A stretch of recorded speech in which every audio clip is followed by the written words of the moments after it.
How's everybody doing today? I'm talking about the Google Pixel 3 XL. Now, this is a phone that came out all the way in 2018, October 18th. So let's just say it's an old phone. It's not a brand new phone. It's nothing we haven't seen before. But I think this phone is a monster, and it's a phone that should be looked at 2021, especially if you're trying to get a flagship or if you're looking for a mid-range phone and you're wondering if an older flagship is better than a mid-range phone. This phone comes with a Snapdragon 845, which is 2018's flagship processor. The phones now are coming out with the 765 and the 765G processors, which are actually extremely capable in everyday phones, and you probably won't even notice the difference between those and even some flagships. 845 on paper is better than the 765G, but is it really worth it?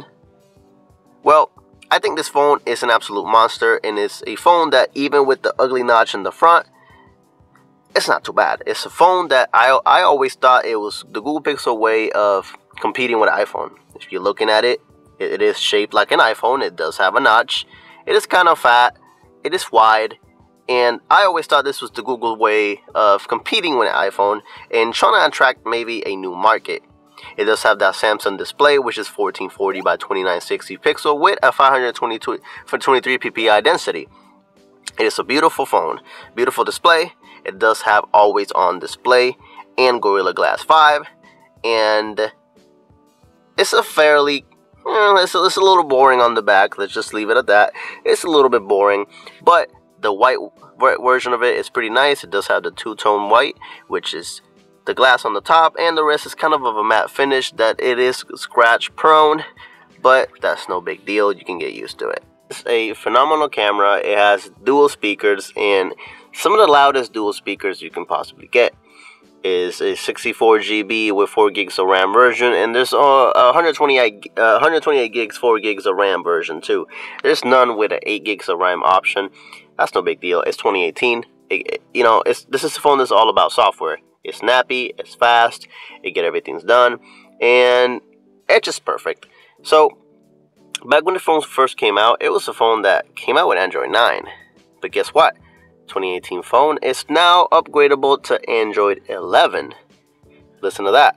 There's some flagships out there like LG V60 and other phones that are flagships that came out 2020 but don't have Android 11.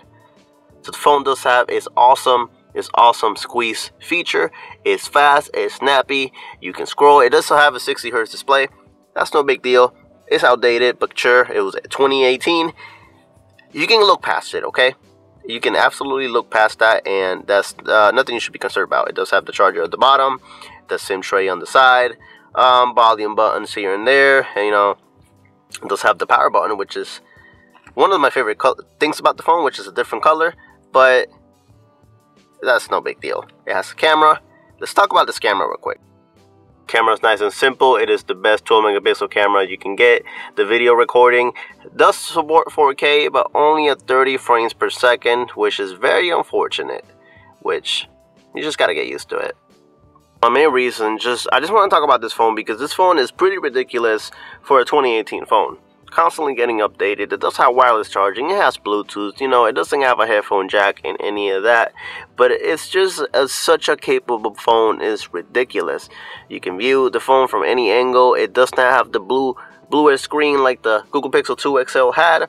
It's fast. It's snappy. You can multitask. You can open so many apps.